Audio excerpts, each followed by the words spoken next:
بسم الله الرحمن الرحيم. الحمد لله رب العالمين.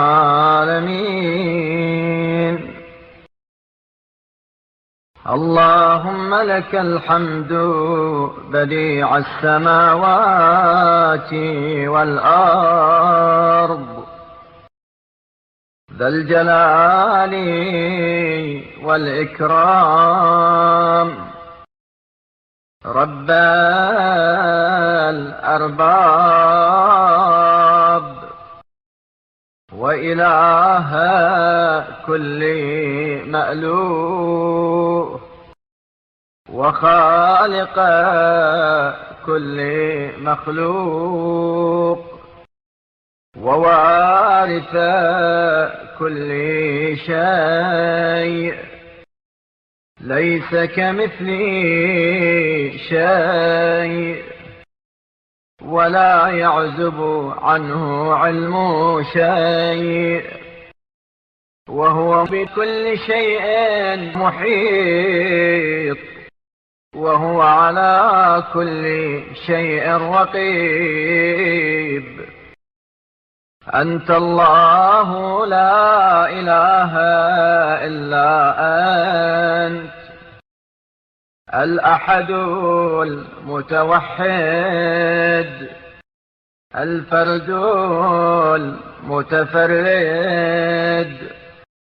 وأنت الله لا إله إلا أنت، الكريم المتكرم، العظيم المتعظم، الكبير المتكبر. وأنت الله لا إله إلا أنت، العلي المتعالي، الشديد المحال. وأنت الله لا إله إلا أنت، الرحمن الرحيم، العليم الحكيم. وأنت الله لا إله إلا أنت، السميع البصير، القديم الخبير. وأنت الله لا إله إلا أنت، الكريم الأكرم، الدائم الأدوم. وأنت الله لا إله إلا أنت، الأول قبل كل أحد، والآخر بعد كل عدد. وأنت الله لا إله إلا أنت، الداني في علوه، والعالي في دنوه. وأنت الله لا إله إلا أنت، ذو البهاء والمجد، والكبرياء والحمد. وأنت الله لا إله إلا أنت، الذي أنشأت الأشياء من غير سنخ، وصورت ما صورت من غير مثال. وابتدعت المبتدعات بلا احتذاء. أنت الذي قدرت كل شيء تقديرا، ويسرت كل شيء تيسيرا، ودبرت ما دونك تدبيرا. وأنت الذي لم يعنك على خلقك شريك، ولم يوازرك في أمرك وزير، ولم يكن لك مشاهد ولا نظير. أنت الذي أردت فكان حتما ما أردت، وقضيت فكان عدلا ما قضيت، وحكمت فكان نصفا ما حكمت. أنت الذي لا يحويك مكان، ولم يقم لسلطانك سلطان، ولم يعيك برهان ولا بيان. أنت الذي أحصيت كل شيء عددا، وجعلت لكل شيء أمدا، وقدرت كل شيء تقديرا. أنت الذي قصرت الأوهام عن ذاتيتك، وعجزت الأفهام عن كيفيتك، ولم تدرك الأبصار موضع أينيتك. أنت الذي لا تحد فتكون محدودا، ولم تمثل فتكون موجودا، ولم تلد فتكون مولودا. أنت الذي لا ضد معك فيعاندك، ولا عدل لك فيكاثرك، ولا ند لك فيعارضك. أنت الذي ابتدأ واخترع، واستحدث وابتدع، وأحسن صنع ما صنع. سبحانك ما أجل شأنك، وأسنى في الأماكن مكانك، وأصدع بالحق فرقانك. سبحانك من لطيف ما ألطفك، ورؤوف ما أرأفك، وحكيم ما أعرفك. سبحانك من مليك ما أمنعك، وجواد ما أوسعك. ورفيع ما أرفعك، ذو البهاء والمجد والكبرياء والحمد. سبحانك بسطت بالخيرات يدك، وعرفت الهداية من عندك.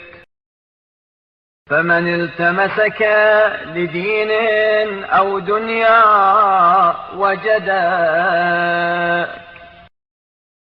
سبحانك خضع لك من جرى في علمك، وخشع لعظمتك ما دون عرشك، وانقاد للتسليم لك كل خلقك. سبحانك لا تحس ولا تجس، ولا تمس ولا تكاد، ولا تماط ولا تنازع، ولا تجارى ولا تمارى، ولا تخادع ولا تماكر. سبحانك سبيلك جداد، وأمرك رشاد، وأنت حي صمد. سبحانك قولك حكم، وقضاؤك حتم، وإرادتك عزم. سبحانك لا راد لمشيتك، ولا مبدل لكلماتك. سبحانك باهر الآيات، فاطر السماوات، بارئ النسمات. لك الحمد حمدا يدوم بدوامك، ولك الحمد حمدا خالدا بنعمتك، ولك الحمد حمدا يوازي صنعك، ولك الحمد حمدا يزيد على رضاك،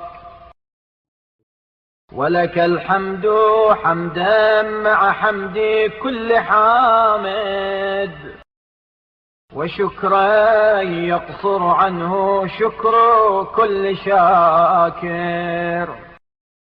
حمدا لا ينبغي إلا لك، ولا يتقرب به إلا إليك. حمدا يستدام به الأول، ويستدعى به دوام الآخر. حمدا يتضاعف على كرور الأزمنة، ويتزايد أضعافا مترادفة. حمدا يعجز عن إحصاء الحفظة، ويزيد على ما أحصته في كتابك الكتبة.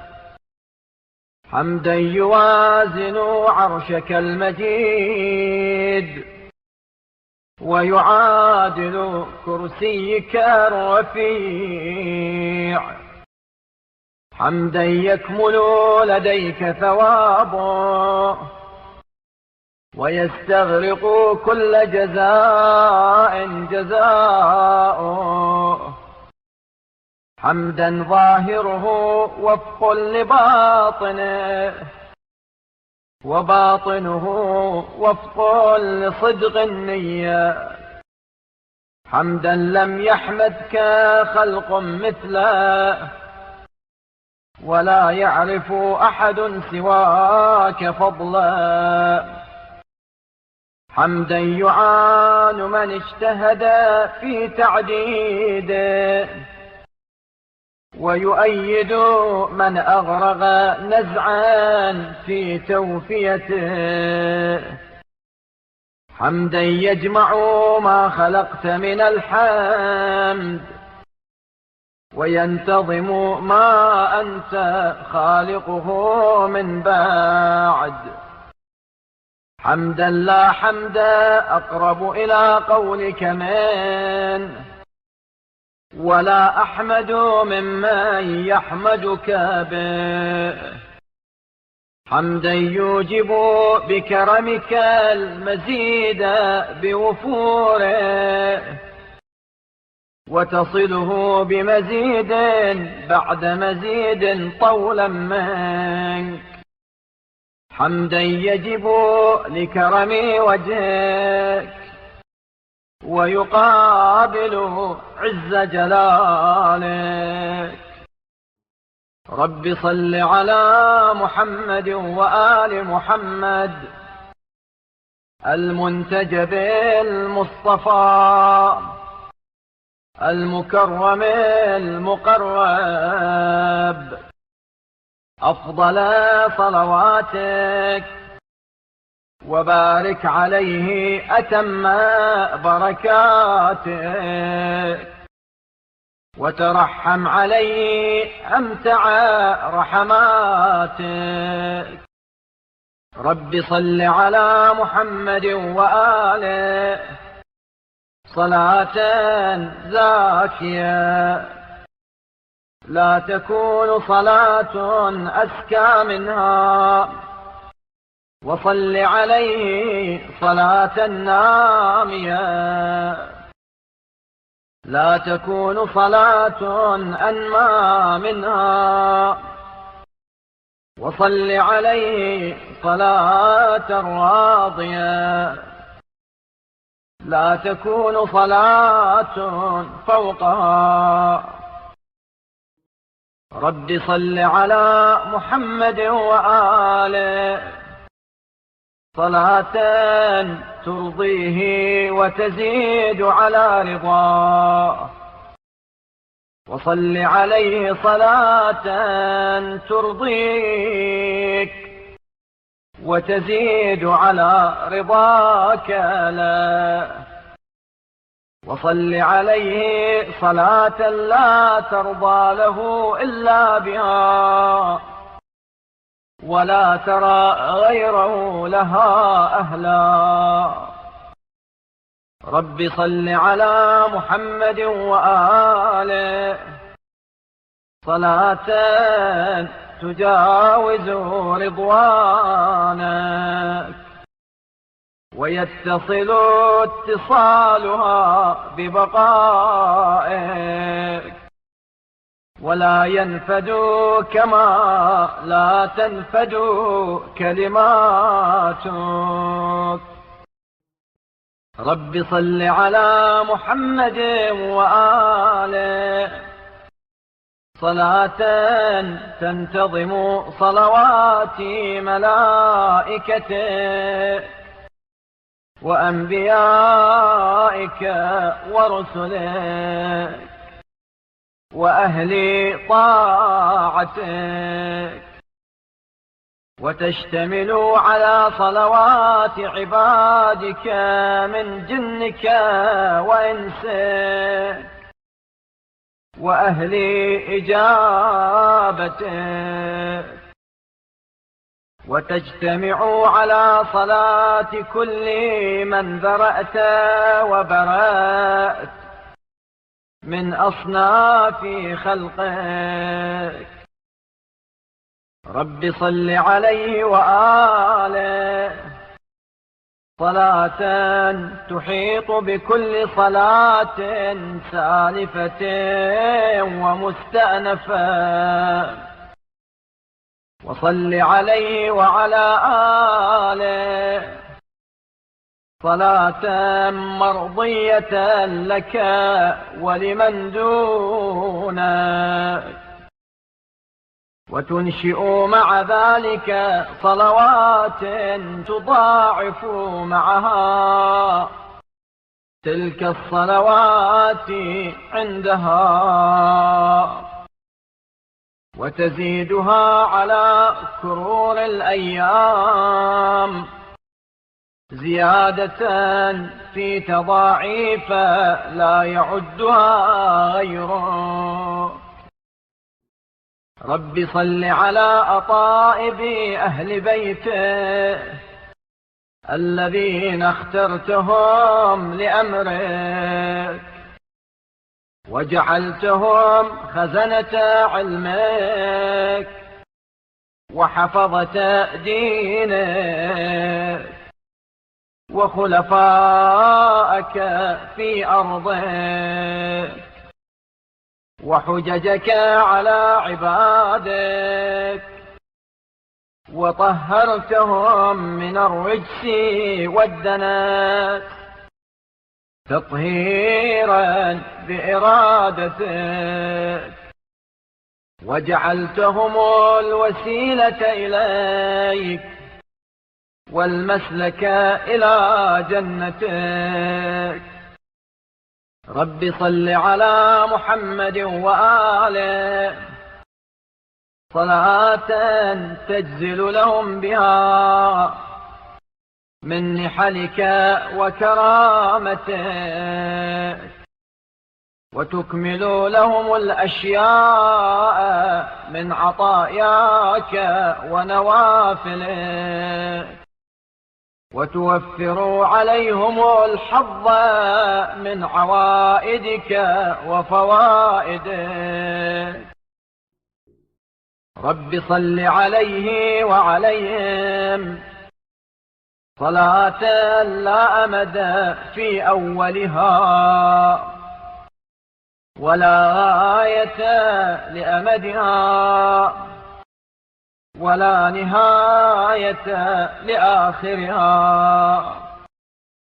رب صل عليهم زنة عرشك وما دونه وملء سماواتك وما فوقهن وعدد أرضيك وما تحتهن وما بينهن صلاة تقربهم منك زلفى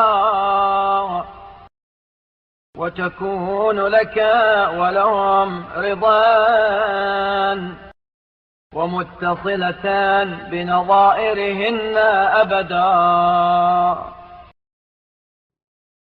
اللهم إنك أيدت دينك في كل أوان بإمام أقمته علما لعبادك ومنارا في بلادك بعد أن وصلت حبله بحبلك وجعلته الذريعة إلى رضوانك وافترضت طاعته وحذرت معصيته وأمرت بامتثال أوامره والانتهاء عند نهيه وأن لا يتقدمه متقدم ولا يتأخر عنه متأخر فهو عصمة اللائذين وكهف المؤمنين وعروة المستمسكين وبهاء العالمين. اللهم فأوزع لوليك شكر ما أنعمت به عليه وأوزعنا مثله فيه وآته من لدنك سلطانا نصيرا وافتح له فتحا يسيرا وأعنه بركنك الأعز واشدود أزرا وقوي عضدا وراعه بعينك واحمه بحفظك وانصره بملائكتك وامدده بجندك الأغلاب، وأقم به كتابك وحدودك وشرائعك وسنن رسولك، صلواتك اللهم عليه وآله. وأحي به ما أماته الظالمون من معالم دينك، واجل به صدأ الجور عن طريقتك، وابن به الضراء من سبيلك، وأزل به الناكبين عن صراطك، وامحق به بغاة قصدك عوجا، وألن جانبه لأوليائك، وابسط يده على أعدائك، وهب لنا رأفته ورحمته وتعطفه وتحننا،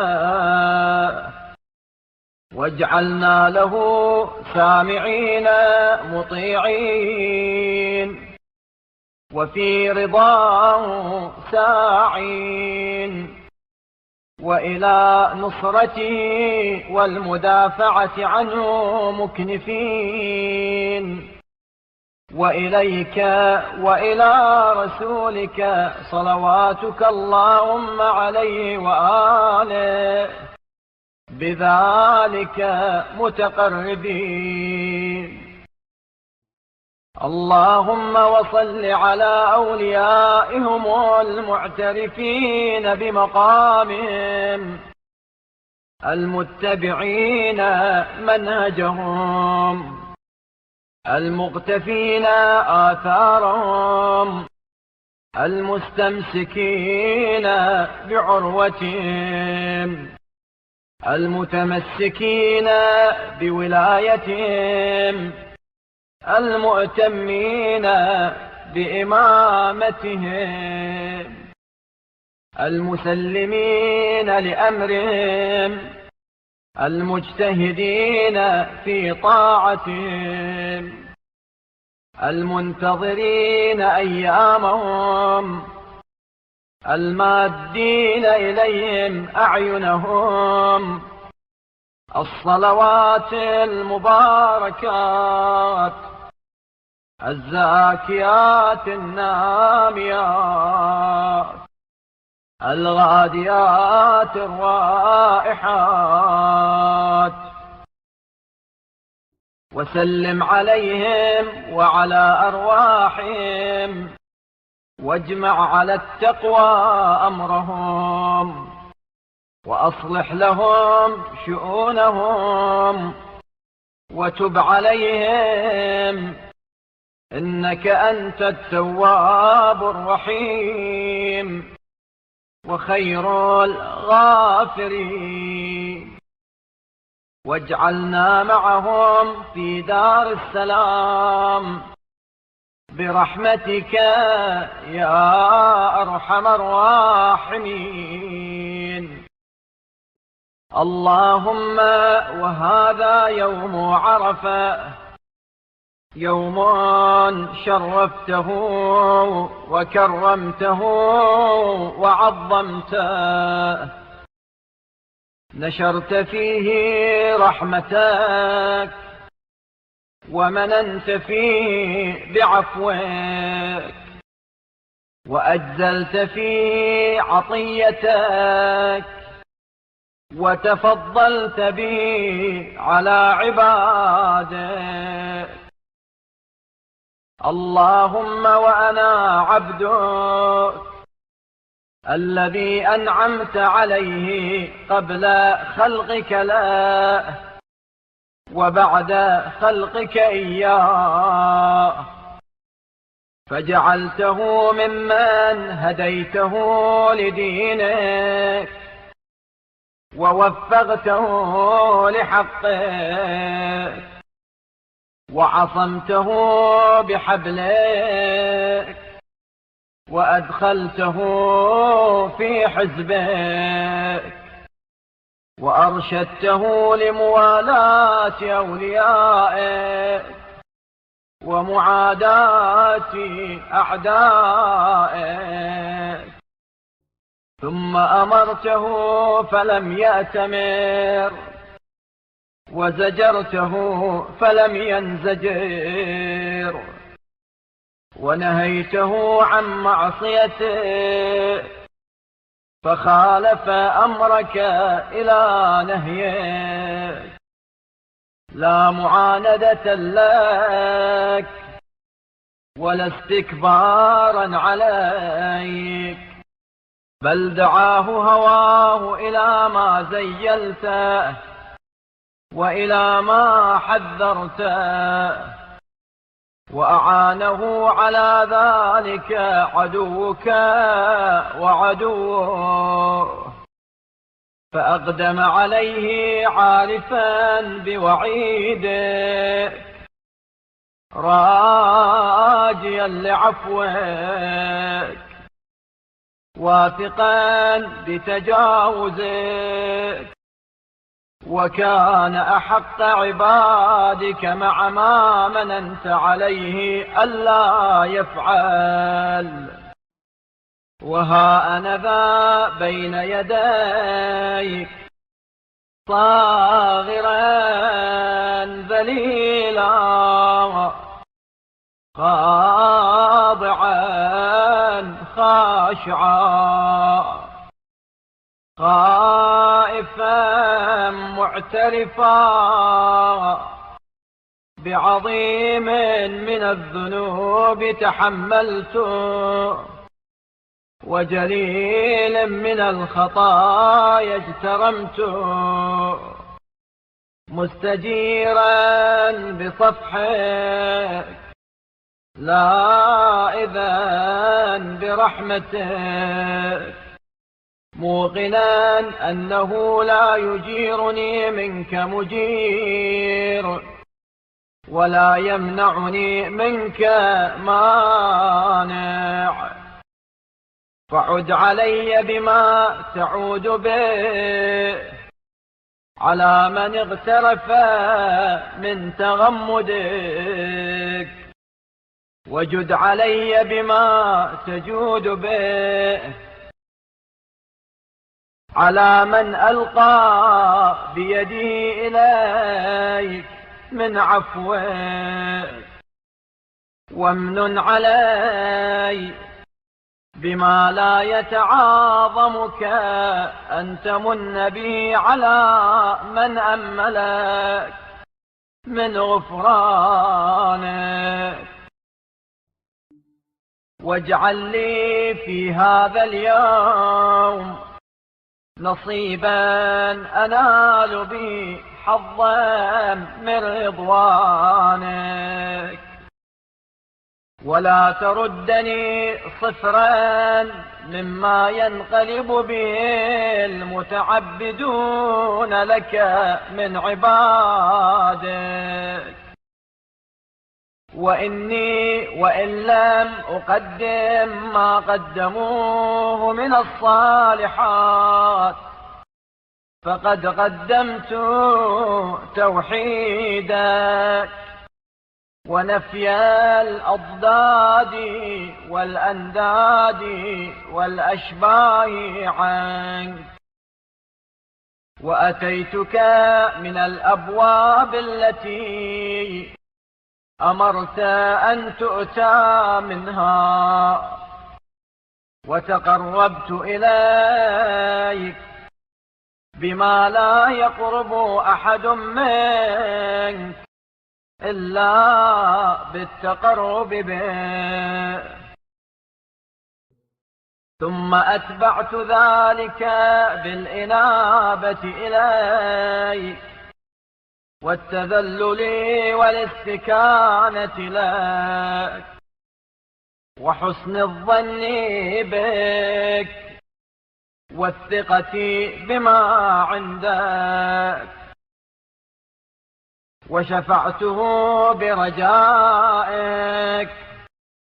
الذي قلما يخيب عليه راجيك. وسألتك مسألة الحقير الذليل البائس الفقير الخائف المستجير، ومع ذلك خيفة وتضرعا وتعوذا وتلوذا، لا مستطيلا بتكبر المتكبرين، ولا متعاليا بدالة المطيعين،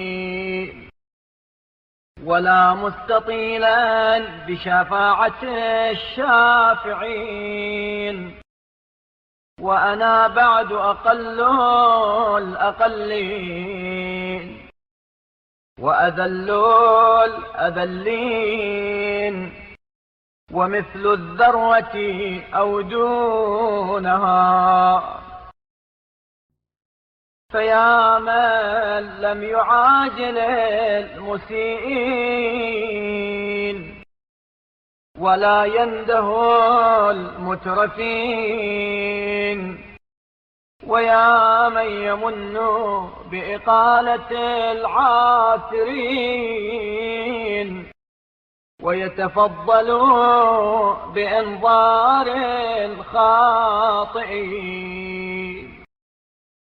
أنا المسيء المعترف الخاطئ العاثر،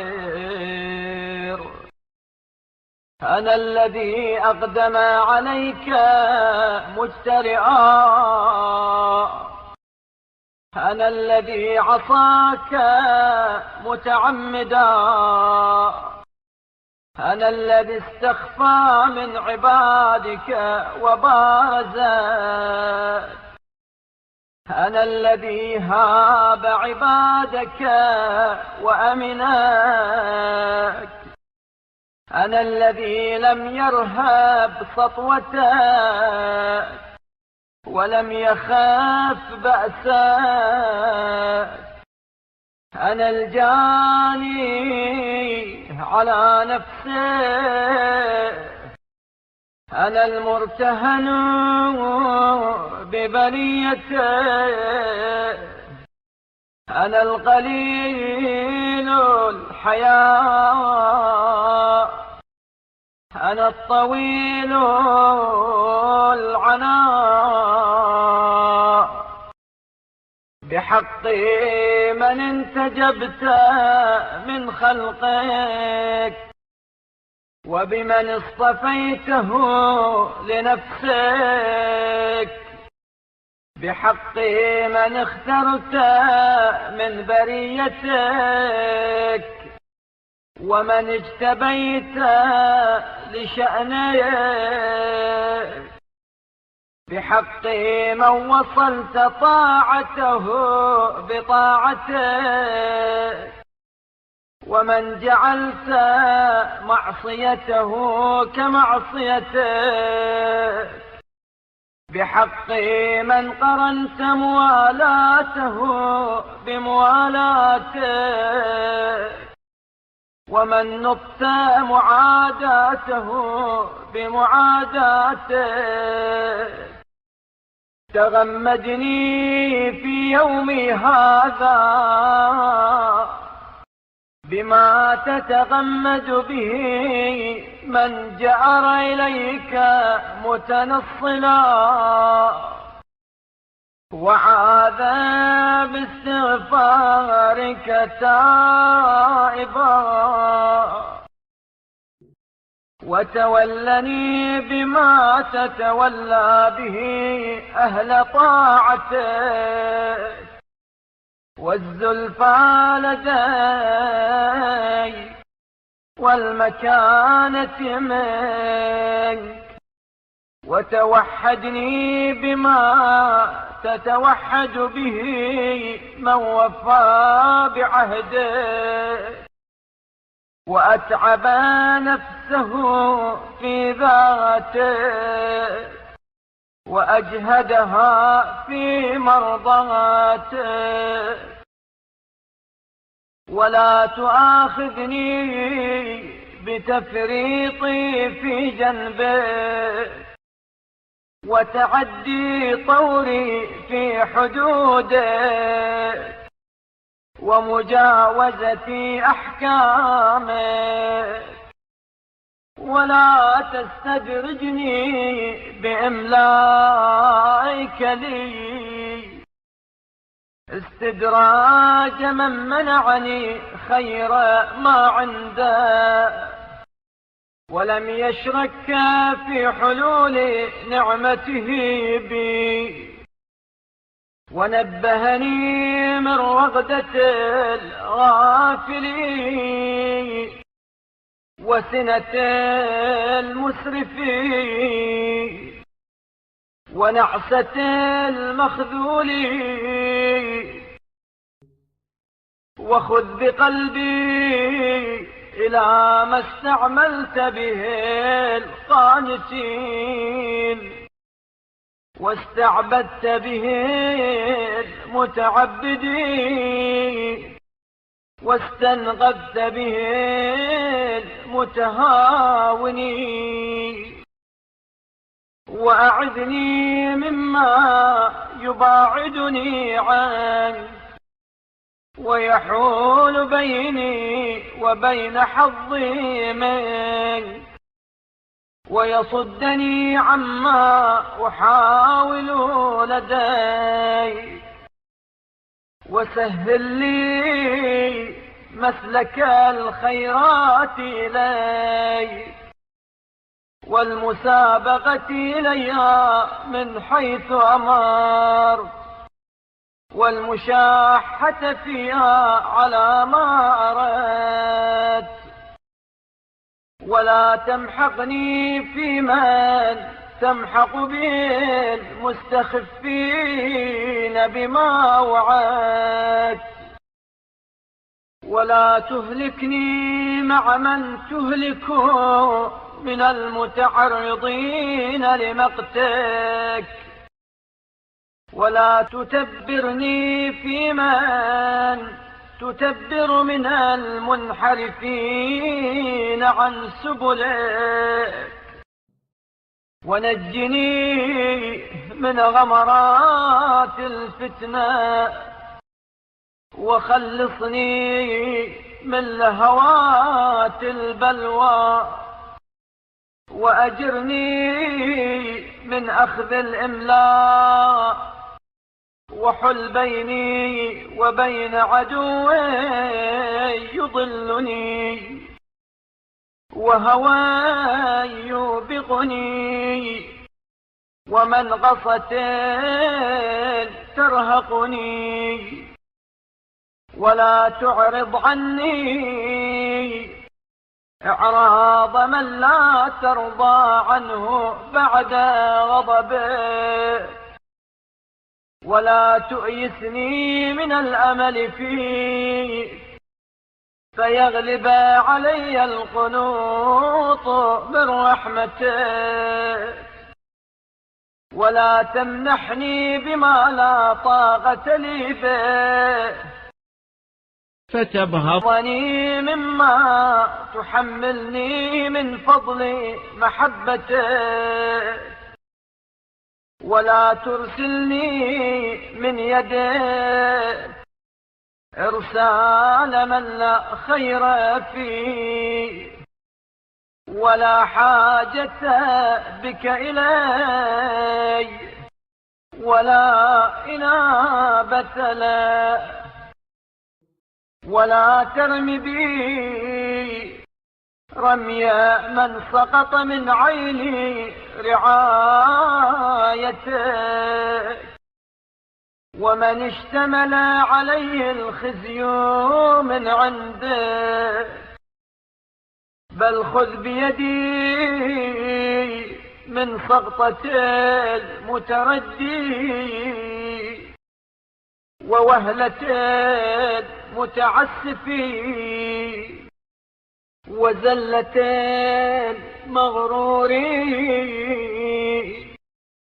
وورطة الهالك وعافني مما ابتليت به طبقات عبيدك وإمائك وبلغني مبالغ من عنيت به وأنعمت علي ورضيت عنه فأعشته حميدا وتوفيته سعيدا وطوقني طوق الإقلاع عما يحبط الحسنات ويذهب بالبركات وأشعر قلبي الازدجار عن قبائح السيئات وفواضح الحوبات ولا تشغلني بما لا أدرك إلا بك عما لا يرضيك عني غيره وانزع من قلبي حب دنيا دنيا تنهى عما عندك وتصد عن ابتغاء الوسيلة إليك وتذهل عن التقرب منك وزين لي التفرد بمناجاتك بالليل والنهار وهب لي عصمة تدنيني من خشيتك وتقطعني عن ركوب محارمك وتفكني من أسر العظائم وهب لي التطهير من دنس العصيان وأذهب عني درن الخطايا وسربلني بسربال عافيتك وردني رداء معافاتك وجللني سوابق نعمائك وظاهر لدي فضلك وطولك وأيدني بتوفيقك وتسديدك وأعني على صالح النية ومرضي القول ومستحسن العمل ولا تكلني إلى حولي وقوتي دون حولك وقوتك ولا تخزني يوم تبعثني للقائك ولا تفضحني بين يدي أوليائك ولا تنسني ذكرك ولا تذهب عني شكرك بل الزمني في أحوال السهو عند غفلات الجاهلين لآلائك وأوزعني أن أثني بما أوليتني وأعترف بما أسديته إلي، واجعل رغبتي إليك فوق رغبة الراغبين، وحمدي إياك فوق حمد الحامدين، ولا تخذلني عند فاقتي إليك، ولا تهلكني بما أسديته إليك، ولا تجبهني بما جبهت به المعاندين لك، فإني لك مسلم، أعلم أن الحجة لك، وأنك أولى بالفضل وأعود بالإحسان، وأهل التقوى وأهل المغفرة، وأنك بأن تعفو أولى منك بأن تعاقب، وأنك بأن تستر أقرب منك إلى أن تشهر، فأحيني حياة طيبة تنتظم بما أريد، وتبلغ ما أحب من حيث لا آتي ما تكره، ولا أرتكب ما نهيت عنه، وأمتني ميتة من يسعى نوره بين يدي وعن يمينه، وذللني بين يديك، وأعزني عند خلقك، وضعني إذا خلوت بك، وارفعني بين عبادك، وأغنني عمن هو غني عني، وزدني إليك فاقة وفقرا، وأعذني من شماتة الأعداء ومن حلول البلاء ومن الذل والعناء. تغمدني فيما اطلعت عليه مني بما يتغمد به القادر على البطش لولا حلمه، والآخذ على الجريرة لولا أناته. وإذا أردت بقوم فتنة أو سوء فنجني منها لواذا بك، وإذ لم تقمني مقام فضيحة في دنياك فلا تقمني مثله في آخرته. واشفع لي أوائل مننك بأواخرها، وقديم فوائدك بحوادثها.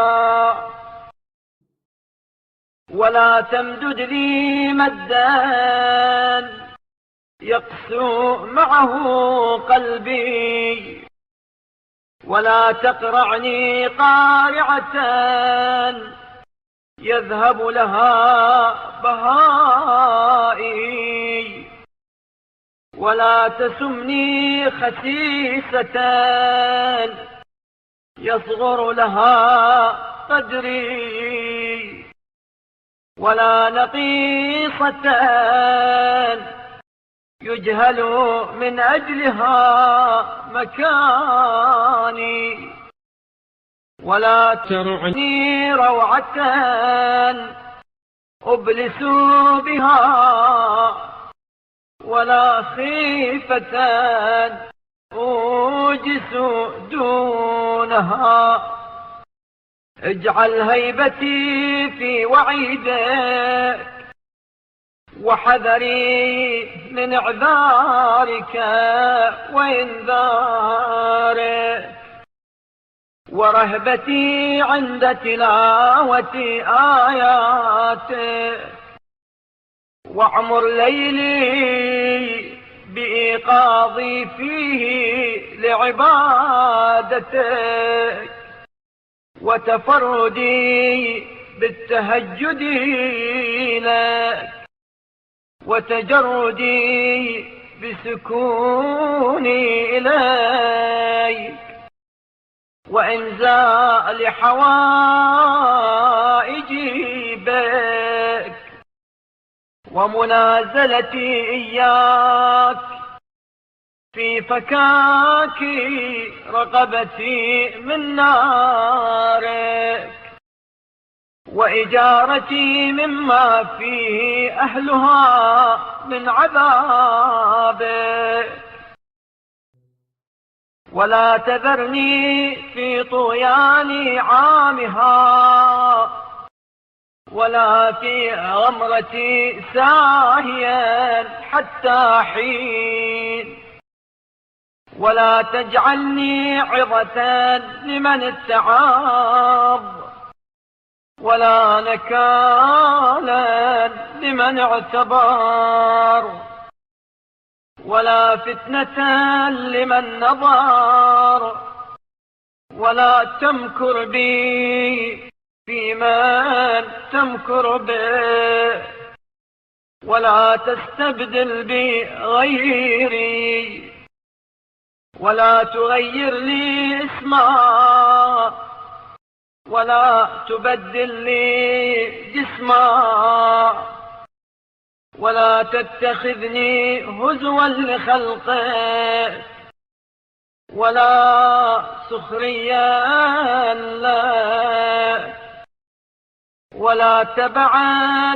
إلا لمرضاتك، ولا ممتهنا إلا بالانتقام لك.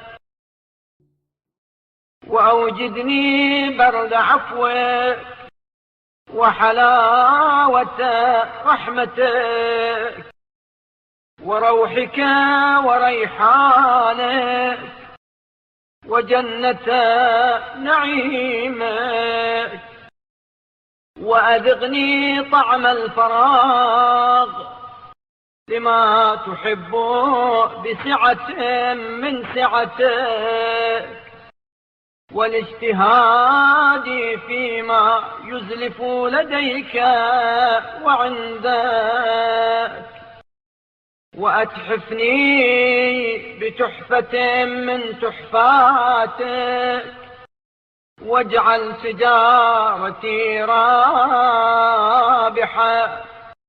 وكرتي غير خاسرة، وأخفني مقامك، وشوقني لقاءك، وتب علي توبة نصوحا لا تبقي معها ذنوبا صغيرة ولا كبيرة، ولا تذر معها علانية ولا سريرة، وانزع الغل من صدري للمؤمنين، واعطف بقلبي على الخاشعين، وكلي كما تكون للصالحين، وحلني حلية المتقين، واجعل لي لسان صدق في الغابرين، وذكرا ناميا في الآخرين، ووافي بي عرصة الأولين، وتمم سبوغ نعمتك علي، وظاهر كراماتها لدي، واملأ من فوائدك يدي، وسق كرائم مواهبك إلي، وجاور بي الأطيبين من أوليائك في الجنان التي زينتها لأصفيائك، وجللني شرائف نحلك في المقامات المعدة لأحبائك، واجعل لي عندك مقيلا آوي إليه مطمئنا، ومثابة أتبوأها وأقر عينا، ولا تقايسني بعظيمات الجرائر، ولا تهلكني يوم تبلى السرائر، وأزل عني كل شك وشبهة، واجعل لي في الحق طريقا من كل رحمة، وأجزل لي قسم المواهب من نوالك، ووفر علي حظوظ الإحسان من إفضالك، واجعل قلبي واثقا بما عندك، وهمي مستفرغا لما هو لك، واستعملني بما تستعمل به خالصتك، وأشرب قلبي عند ذهول العقول طاعتك،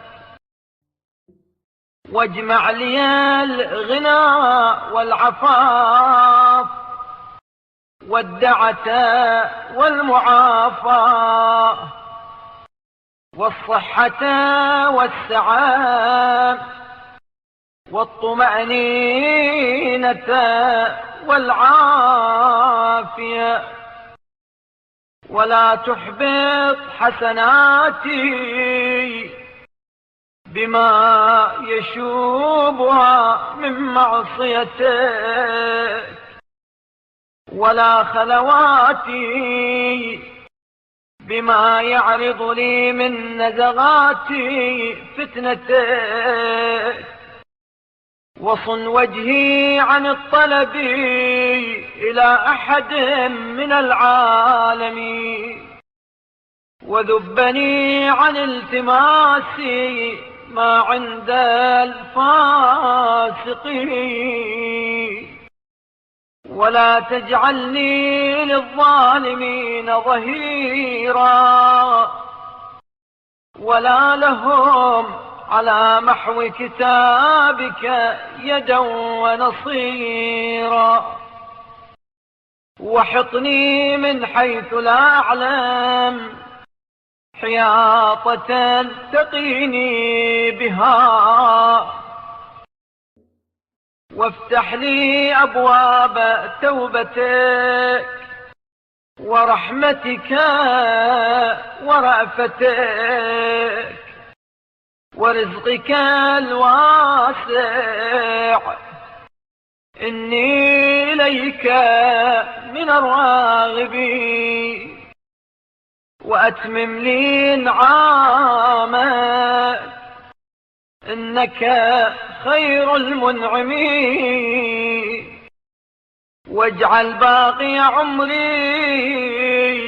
في الحج والعمرة ابتغاء وجهك يا رب العالمين. وصلى الله على محمد وآله الطيبين الطاهرين، والسلام عليه وعليهم أبد الآبدين.